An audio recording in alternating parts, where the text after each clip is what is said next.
The Mexican population has not only increased geometrically, but has developed a pride of identity and an eagerness to be associated with its cultural heritage. The masterworks which we admire today are expressions of scientific knowledge with a defined philosophical attitude toward life, not only in artisanry, sculpture, and painting. The recovery of the art of ancient Mexico was realized in the 19th century and came to be the object of archaeological and ethnographical interest. Village artisans made objects, generally of clay, for daily use or other fantasy and humor. In them, usefulness and beauty were happily combined. Many magic objects belong to this type of art, transmitters of that psychic energy that the Stoics called universal sympathy, that vital fluid that unites animate beings, men, animals, plants, with the elements, the planets, and the stars. The other art is that of great cultures, the religious art of the theocracy and the aristocratic art of the princes. The first was almost always monumental and public, the second ceremonial and sumptuary. Art was not an end in itself, but rather a bridge or a talisman. A bridge, the work of art takes us from the here and now to the there of another time. A talisman, the work changes the reality we see to another. The Wrestler, 800 to 500 BC. Since shortly after its discovery, this sculpture has been called the Wrestler. However, its actual signification is not known. It is the finest realistic portrait we have of Olmec man and captures extraordinarily the movement and life of the human figure. It's interesting to note that since the very beginning of Mesoamerican culture, there were human representations as accurately naturalistic and dynamic in attitude as this sculpture. Partly masked human head, 100 BC to 200 AD. The body of this jar represents a human head that is covered by a partial mask. It's been suggested that this mask with its oversized open mouth might be an early representation of the wind god. Two faces share a common eye in an early sculptural expression of the ancient concept of duality. 1,000 years before Christ, a Tlatelolco artist created this maternity figure. Note the Asiatic slant of the eyes. This young girl has rouged her hair, cheeks, and nipples. She wears a pyrite pendant around her neck as a mirror. Rich red cross-hatching on this primitive clay figure shows the ancients' interest in bodily adornment. In this delightful figure, a woman nuzzles her dog. Her long skirt is an unusual mode of dress for the period. A woman wears a turban-like headdress and carries a child in a figure doubtless related to the cult of fertility. Dancers, acrobats, and skilled contortionists like this one entertain the people of the Tlatelolco culture. The eyes of this magnificent head have an oriental cast, while the generous mouth shows a strong Olmec influence. In a sensitive and intimate sculpture of two lovers, the artist has accentuated their Olmec mouths and headdresses. In this clay figurine, a pregnant woman kneels in the position adopted by most Indian women for giving birth. A woman nurses the Xoloitzcuintli, or common hairless dog. These dogs were used for foot warmers and were also eaten. This vase in the shape of an acrobat was found at a burial site. The sharpened teeth were the custom of the time. A nude woman does a deep back bend as her instructor looks on. These detailed figures are only 2 inches high. The gently curving lines and rounded volumes of these 4 nudes convey an impression of relaxed femininity. Half flesh, half skeleton, this stunning sculpture superbly expresses the eternal duality of life and death. This tiger or ocelot with some human and some animal features is one of the oldest jade carvings in the New World. The Olmecs respected deformed people, especially hunchbacks, who were believed to possess magical powers. Though small, this stone figure has a solemn majesty. It may symbolically represent an Olmec god holding mankind. The Olmecs often used reflecting mica for the eyes of their statues, as in this square, broad-shouldered figure. A plump, cheerful woman wears a mirror around her neck. Note how economically the artist shows her legs. The Olmecs may have assumed this posture in the presence of their kings. Hundreds of these types have been found. No one knows whether this classic example of Olmec stone sculpture represents a snarling man or a weeping child. A hollow vessel with a tail for a spout has the body, mouth, and ears of a jaguar, but the eyes and nose of a human. Olmec artists loved to create child-man figures in clay like this one with its chubby body and babyish pose. The colossal heads of the Olmecs at 20 tons were the largest sculptures in the Western Hemisphere. Each was hewn from a single stone brought by raft from as much as 100 miles away, and each had distinctive features. The powerful figure above, probably a king, wears a crown of leaves and feathers. His hand holds rope and dagger. The danzantes, or dancers of Monte Alban in Oaxaca, among the most mysterious of all the carvings in Mexico. 140 of these figurines have been found. Here the genitals appear as spirals in an X-ray effect. The head of a god is carved on the chest of this dancer. Below, a second head may represent the sun deity. An old helmeted hunchback crawls along on hands and knees, part of a frieze that bordered the ceremonial temple. Foot jugglers were in great demand as entertainers. This sculpture dates from 300 AD. Reminiscent of Egyptian sculpture but more flowing, this Zapotec figure is inscribed twice with the date 13 Flint. Called the Old One, this is a Monte Alban version of the household fire god. His hands cup an incense burner. A child takes a tortilla from his mother's metate, a stone implement still widely used. The other figure is eating. In this charming group, the mother playfully covers her husband's eyes while he dangles the baby on his knee. A noble, or cacique, of about the time of Christ is carried on an elaborate, luxurious litter with a curved canopy.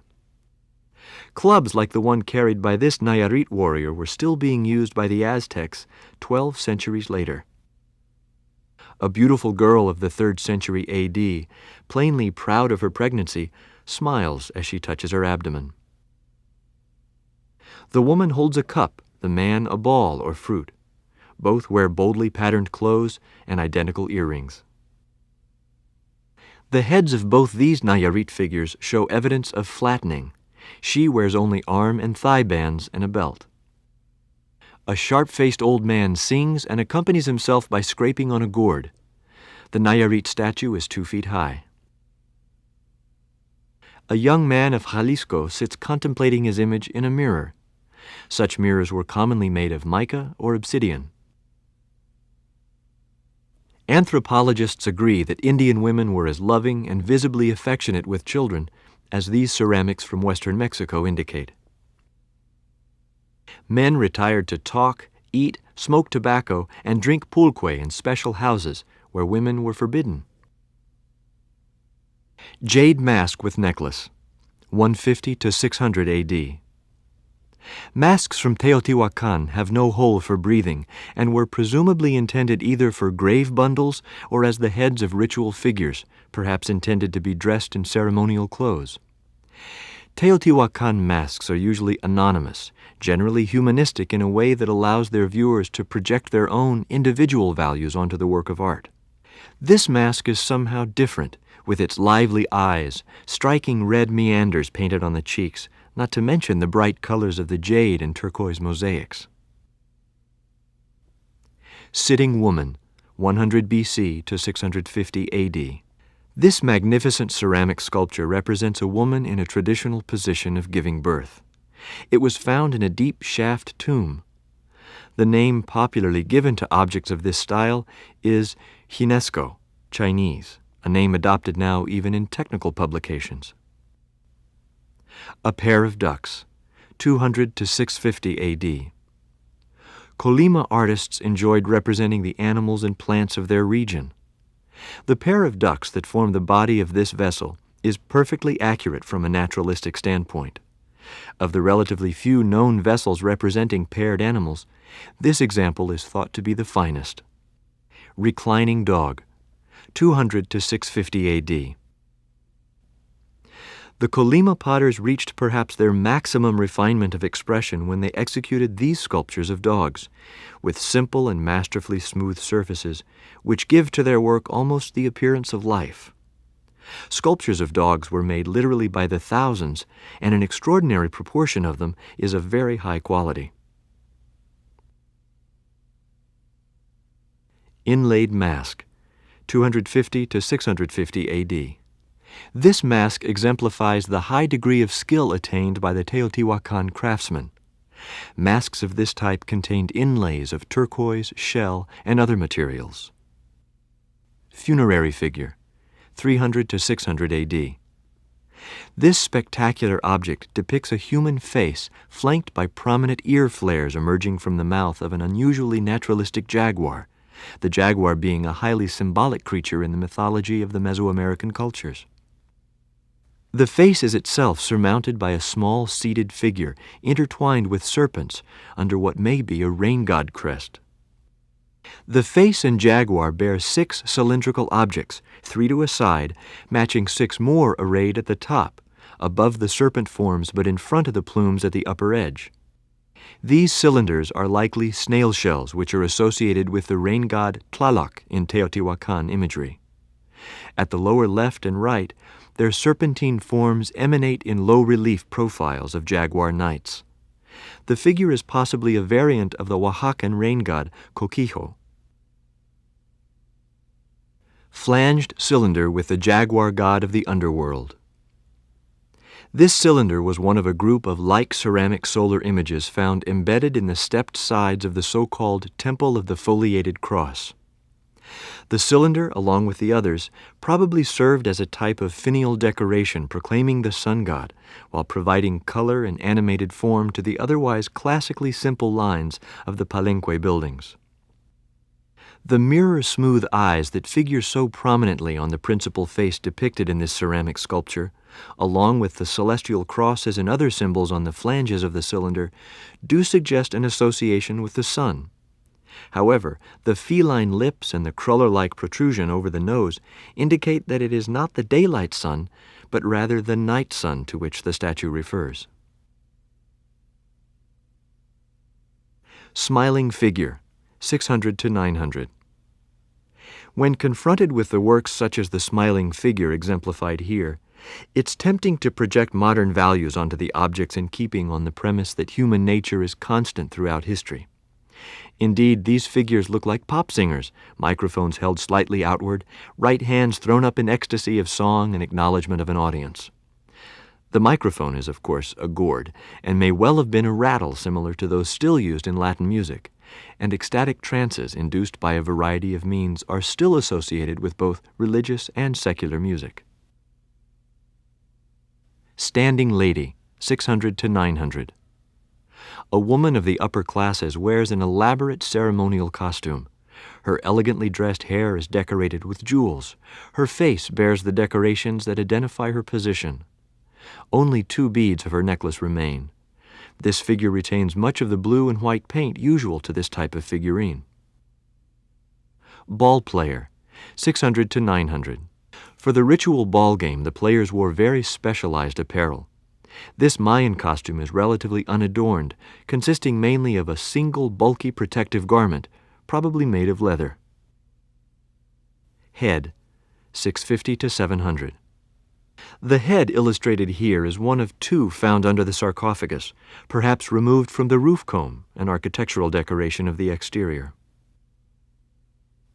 Since the sarcophagus also honors Pacal's ancestors, it's tempting to speculate that this head is also some sort of dynastic portrait. Certainly the elaborate headdress suggests royal or noble lineage.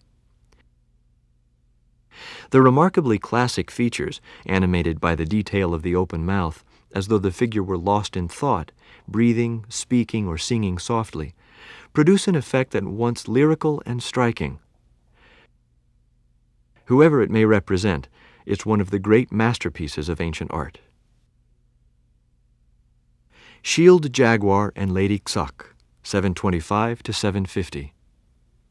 The images shown here formed part of a series of decorated lintels depicting Shield Jaguar and his queen, Lady Xak. In the image at the left, Shield Jaguar stands guard as Lady Xak performs a bloodletting ceremony, drawing a spike through her tongue, which she has pierced with the stingray spine shown in a basket at her feet, next to the folds of her exquisite gown. On the intervening panel, Lady Xak's self-sacrifice produces a vision of a warrior, presumably Shield Jaguar himself, emerging from the mouth of a celestial serpent.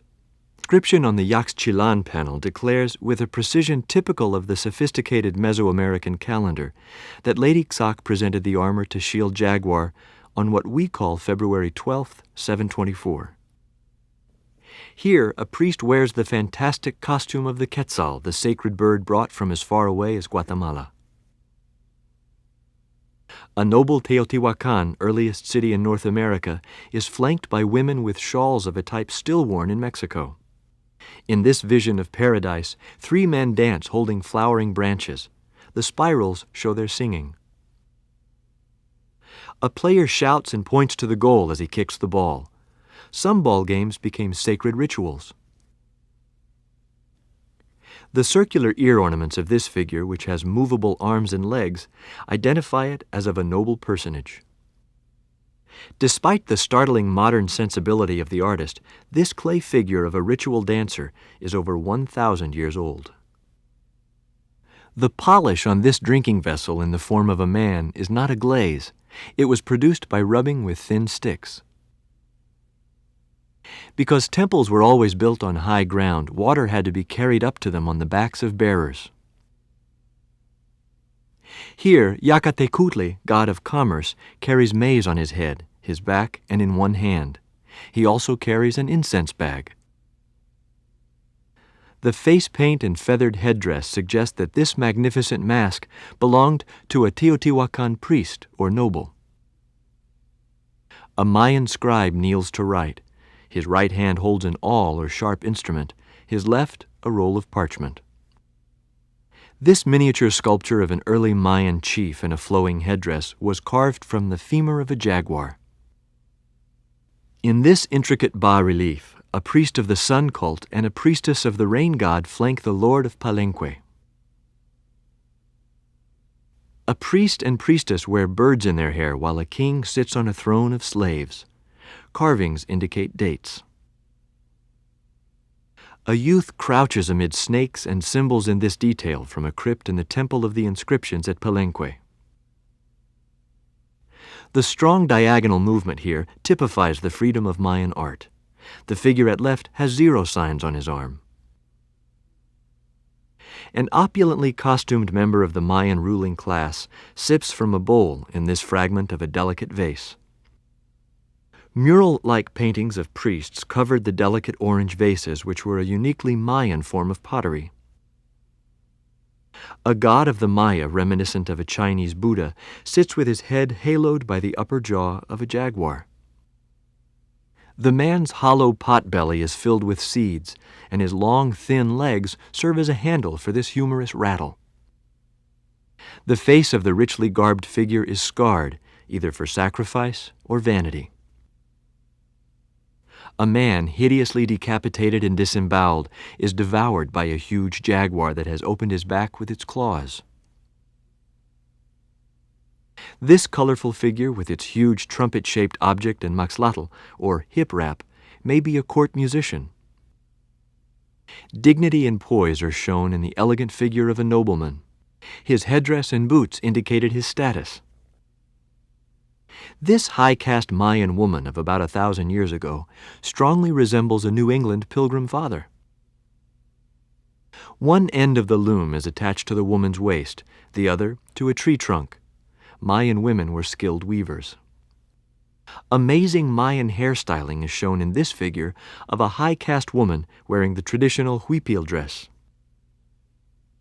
A thin sheet of gold was carefully worked to create this nearly flat yet realistic representation of a human face. A stylized owl decorates this pear-shaped gold ornament found at Chichen Itza in the state of Yucatan. This grotesque gold ornament depicts an ape-like creature which holds its tail in one hand while eating with the other. With its bird-like costume of beak, headpiece, and wings, this figure from Oaxaca looks as if it's ready to fly. The jaguar may have been domesticated. This almost life-size sculpture shows the great cat with a bow around its neck. Captives were sometimes skinned or flayed. The priest of Xipe Totec, the flaying god, wore the victim's skin.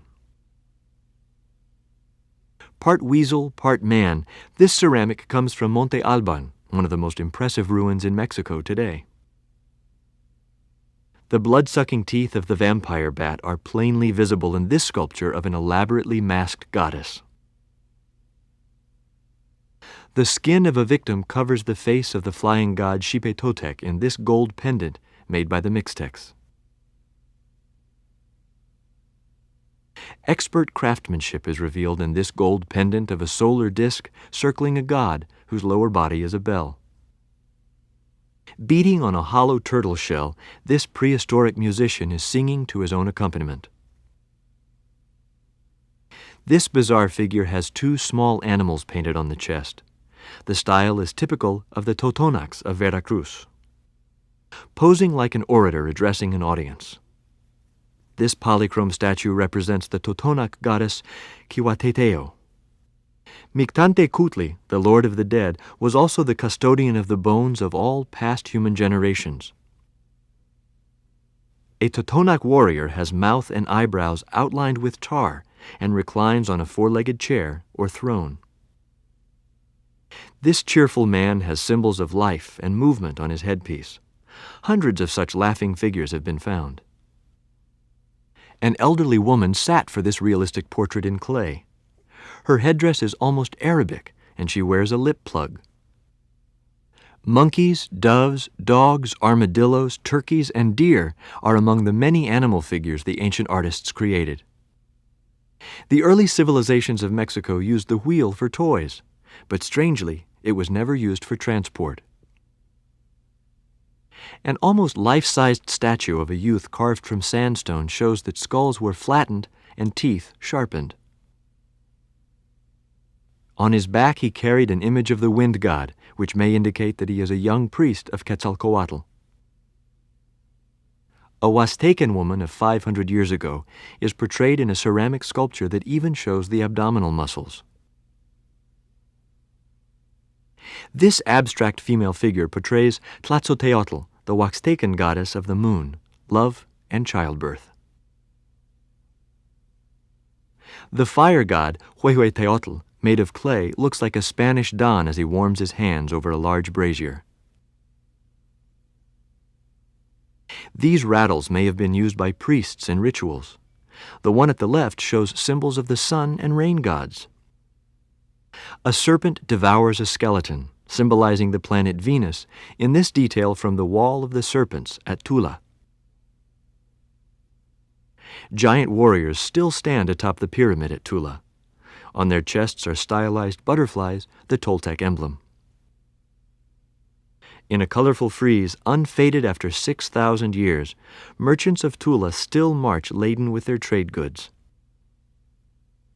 A stylized jaguar with enormous claws is seen on an outdoor wall that surrounds the main pyramid at Tula. This huge statue of Coatlicue, mother of the Aztec gods, is one of the most awe-inspiring of all Aztec works of art. The moon goddess, Coyolxauhqui, depicted in this sculpture, was chased from the sky each morning by the sun god. Tizoc, king of the Aztecs in the 1480s, was a great warrior. This enormous stone commemorates his victories. The god Quetzalcoatl was known to many early cultures. Here he is sculpted as a coiled, feathered serpent. An eagle knight, member of one of the two important Aztec military orders, is realistically sculpted in stone. An ordinary Aztec, a simple worker or farmer, is shown as he actually lived, barefoot and clad only in a breechcloth. Mixtec shield brooch, post-classic period. Few objects have survived the colonial era and the even more systematic looting of the 19th and 20th centuries. An important exception is the Mixtec jewelry that's been found in tombs at Monte Alban and other sites in Oaxaca. The brooch shown here probably reflects the Mixtec's interchange with Aztec culture. Perhaps the brooch was a badge of a military order, analogous to the Knights of Santiago in Spain or the Order of the Garter in England. Whatever its original function, it's a stunning creation, inspiring innumerable modern imitations. Like all classic art, it has a beauty that is timeless. Coyote jar, 900 to 1200. This piece, of a type usually called plumbate because of the metallic gray color which covers it to a greater or lesser extent, is the only type of glazed pottery ever to exist in pre-Columbian America. In Toltec times, plumbate ceramics were produced in enormous quantities in the southern part of Mesoamerica and exported from there up to the northernmost limits of the area. Pectoral, 1300 to 1521. This remarkable piece of jewelry is formed by 14 threads of turquoise beads, 3 of shell, 3 of pearl, and 3 of gold. Tied with gold clips, from the bottom strand of beads hang tiny gold bells. Quetzalcoatl, 1325 to 1521. Among the many legends of Mesoamerican civilization, those surrounding Quetzalcoatl are particularly fascinating. There were in fact 2 Quetzalcoatls, a semi-legendary Toltec ruler, Lord Quetzalcoatl of Tolan, and an important god, Ehecatl Quetzalcoatl, the feathered serpent who breathes the wind. The feathers that covered the coatl snake were understood to be the brilliant plumage of the quetzal bird. Ehecatl Quetzalcoatl was associated with fertility and the creative union of the sky, feathers of the bird, and the earth, the serpent. The feathered serpent skin is worn like a cloak, while the forms on the earrings and necklace recall the fangs and forked tongue of the serpent. The figure is also exhaling, a probable reference to the wind or divine breath of God. Does this mean that the figure represents the god rather than the historical Quetzalcoatl? By 1500, the two had become so intertwined that it was impossible to separate their histories or imagery. Any reference to the Toltec leader thus became a reference to the god, and, at least for the Aztecs, any reference to the god implied an awareness of the historical figure. Piedra del Sol, Aztec calendar, 1470 to 1521. This enormous object, which has come to symbolize ancient Mexico to millions of modern viewers, summarizes the Aztec worldview. It is one of a handful of monumental cult objects preserved from the most important temples of Imperial Mexico, Tenochtitlan, ancient Mexico City. Not so much a calendar as a diagram of apocalypse, the stone represents a solar disk inscribed with the 20 basic day names and surrounded as if carried in the sky by 2 fire serpents. The day names are clearly visible and include such easily recognizable symbols as ocelot, deer, rabbit, etc. Inside the ring of day names at the center of the composition, a hideous face extends a bloodthirsty tongue from a toothy grimace. Around the face, 4 calendar dates appear in rectangles, while a series of domino-like representations of the number 5 form a belt around the outer rim of the day names. It is from this band of 5s that the rays of the sun emerge. The overall image is therefore that of the 5th sun, or 5th cosmic era, with the dates in rectangles being the days on which the previous eras ended. Coatlicue, 1470 to 1521. This immense sculpture depicts Coatlicue, the mother of the Aztec gods and, indeed, of human beings, in her guise of a devouring monster, the symbol of death. Presented as though with her head severed and replaced by 2 rattlesnakes, probably symbolizing 2 streams of blood, Coatlicue is also girdled with snakes and adorned with a necklace of human hands, hearts, and a skull. The resulting image is so terrifying that the sculpture is said to have been reburied after its rediscovery near the Mexico City Cathedral in 1790. No aspect of the natural world is more feared than death, especially given the general pre-Hispanic focus on the underworld and the Aztecs' special compulsion to keep the apocalypse at bay through blood sacrifice. This Coatlicua's horrific form is therefore entirely appropriate. She remains as terrifying and repulsive today as she must have been when she was the last thing seen by Aztec sacrificial victims. Feather headdress, 1519. Using the iridescent feathers of quetzals, green, cotingas, blue, and hummingbirds, particularly those found in the region of Michoacán, ancient Mexican artists fashioned textiles out of whole feathers and mosaic pictures out of cut fragments. This headdress is extraordinary, even apart from the sheer luxury and stunning color combinations made even more striking by the iridescence and delicacy of the feather medium. The radial energy of the composition, like 1,000 rockets emanating from a central source, is carefully channeled in a vertical direction, emphasized by the central tuft. The effect increases not only the wearer's height, but also his or her command of surrounding space. Here, perhaps more so than in any other object, the theatricality of the Aztec imperial regime finds perfect expression. Quetzalcoatl was the ruler and high priest of the Toltecs. His first major act seemed to have been the founding of a new capital, which we know as Tula, dedicated to the peaceful pursuit of the arts. He taught that a single creative God force created the earth, sun, and sky. Therefore, man in his smaller way should create what he could. Quetzalcoatl ruled for at least 20 years. Quetzalcoatl, legendary priest-king of the Toltecs, dances in this painting from a Mixtec codex. The Mixtecs created within a unique art form hundreds of folios dealing with the movement of the stars and the creation of the world, sorcery, the genealogies of their kings and priests, and the history of their nation. The Mixtecs continued their military and artistic evolution, and although sometimes defeated in battle, they retained their preeminence in art. In the ceremony of the sunrise, a Mixtec priest performs a complex ritual which includes symbols of eagles and jaguar. The saga of Eight Deer, as recorded on parchment, tells us that he was a prince who took his first name, Eight Deer, from the day on which he was born. As a youth, he became a great hunter and was taken on war parties by his father, the king. As a youth, Eight Deer, on the left, with identifying deer head and 8 circles, skins an animal he has just killed.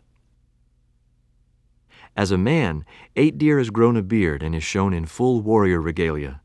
He wears a jaguar head helmet. Eight Deer has an operation performed by the high priest, allowing him to wear the jeweled nose plug of king. As a Mixtec king, Eight Deer, on the right, negotiates treaties with a tribal leader whose name is 12 Dragon. A major activity of Eight Deer was the consolidation of the scattered Mixtec city-states. He welded the Mixtecs into a single nation and continued to add new territory to his empire, and, in the end, became the most important ruler ever sacrificed to the gods. 3 canoe-borne warriors cross a lake to attack an island. Grotesque sea monsters seem to inhabit the lake. The burning of the temple indicates the end of a 52-year cycle. The date symbols were translated later. Between the years 1423 and 1440, the Aztecs forged the most powerful empire ever known in Mexico. From the evidence available, it seems that the origin of the Aztec clan most likely began when the Toltec Empire disintegrated. They eventually settled on Lake Matzliapan, Moon Lake, another name for Lake Texcoco. They came to be called the Aztec Mexicas. From them, Mexico was to inherit its name. The Aztecs travel from their legendary island, Aztlan, towards a mountain from whence sounds come. 4 priests lead the way to the land promised by the god Huitzilopochtli, whose image is borne by the first priest. When the Aztecs stopped before reaching the place where the high priest wished them to settle, he urged them on.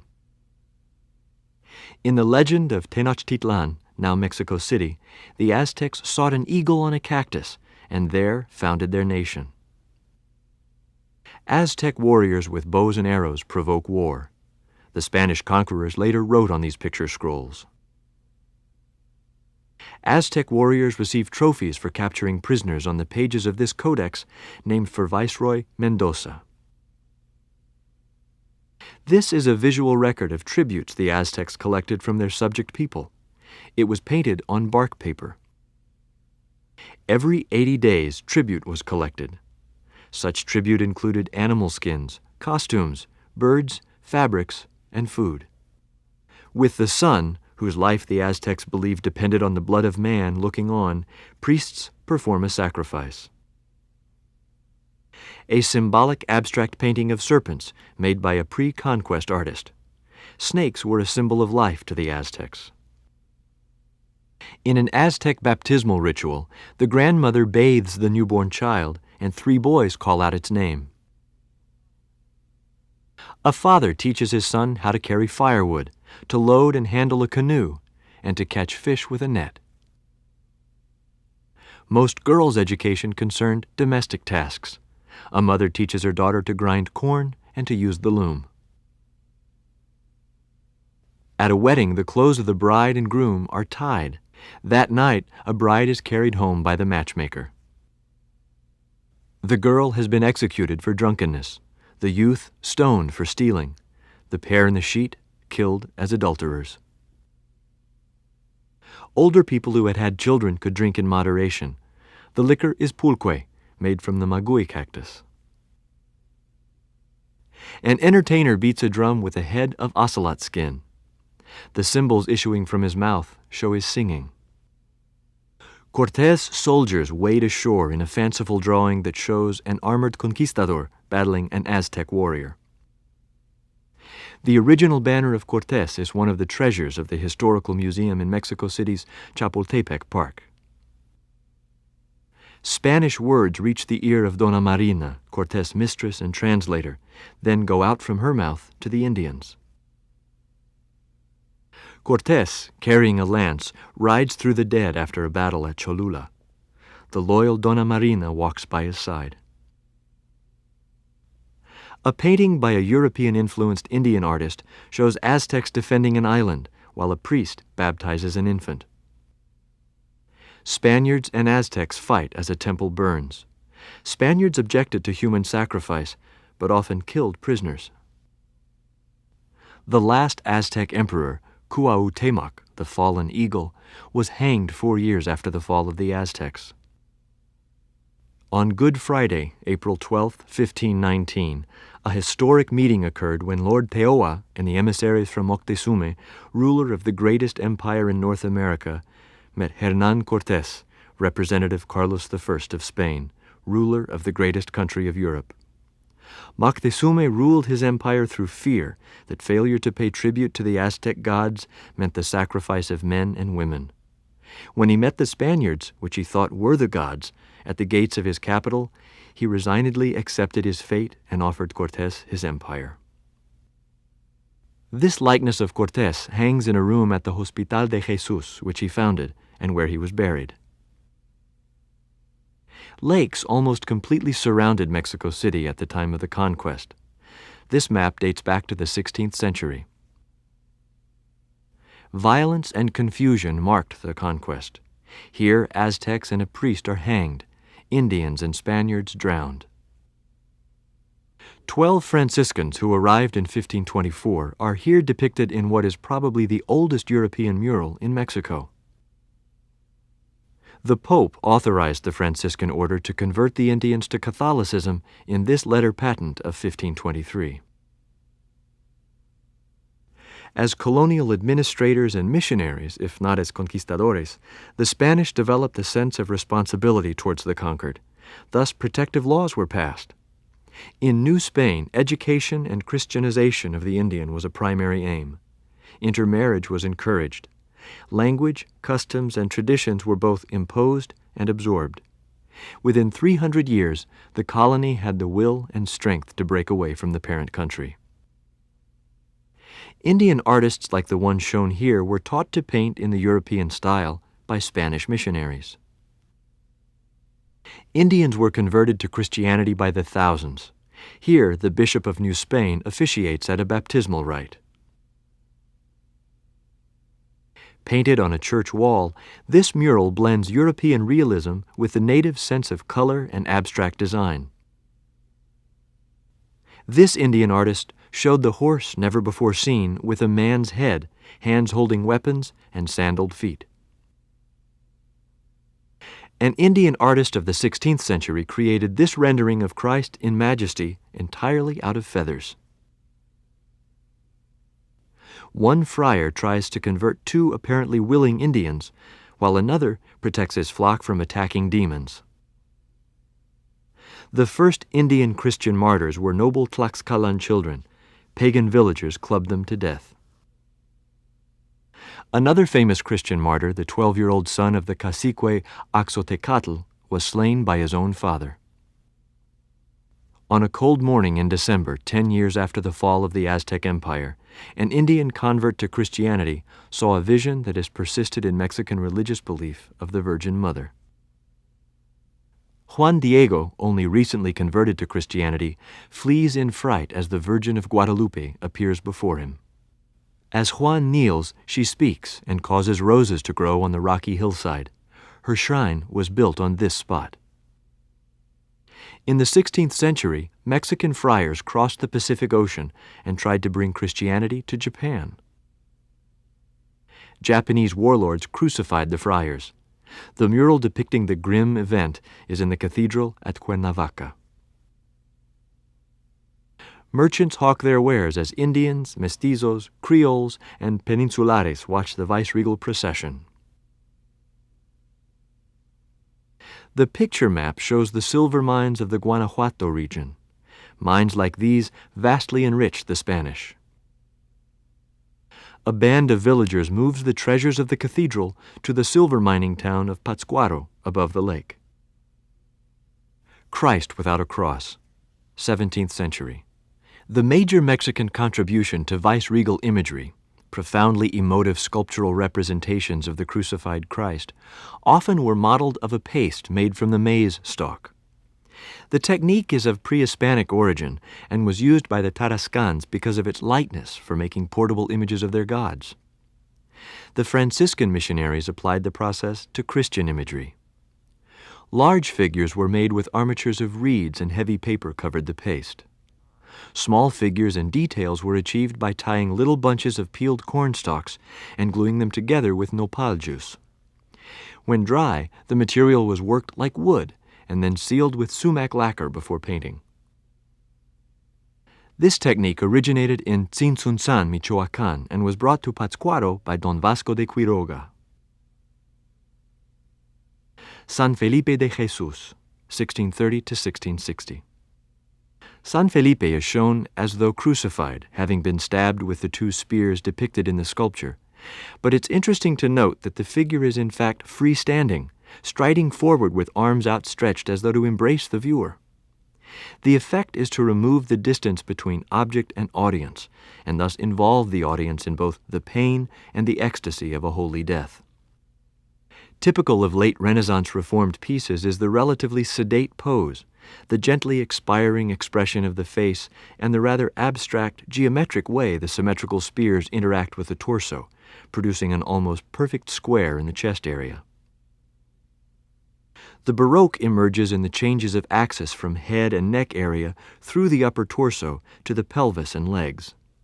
Notice also the open pose, the hip shot out to the figure's proper left, and the one foot striding forward, which animates the clothing. Monstrance, 1694. An important element to any altar ensemble was a monstrance or stand in which a communion wafer was exhibited during ceremonies such as the benediction of the Blessed Sacrament. Goldsmiths and silversmiths tried to outdo one another in creating magnificent sunburst platters, which symbolize Jesus, the light of the world, present in the Eucharist, on elegant columnar pedestals called stems, the whole set with enamels and often precious stones. In this example, the sunburst itself has two rings, an inner halo magnifying the round shape of the wafer, and an outer ring projecting the design into space. The artist who created this beautiful piece was obviously a master of extraordinary gifts, who belongs among the finest creators of decorative arts. Tabernacle Door, 18th century. Composed of several silver plates on wooden support, the traditional religious content of this relief is conveyed with evident popular flavor as seen in the naivete of the individual elements and in their arrangement. Vase, early 18th century. Artistic influences from all around the world converged in the city of Puebla in east-central Mexico. Local materials and native traditions were combined with techniques brought from Spain and the influence of Chinese ceramics by the early 1600s. Puebla's potters had developed the tin-glazed earthenware for which the city is famous, exhibiting a thick, deep blue, cobalt inglazed decoration that sits on the off-white tin ground. The Mexican potter of this vase has paid careful attention to the effects of increased scale and the translation of the decoration into the thicker earthenware medium. The running plant stems and lotus blossoms are extremely close to those on the surviving export pieces and may represent a direct copy from a Chinese model.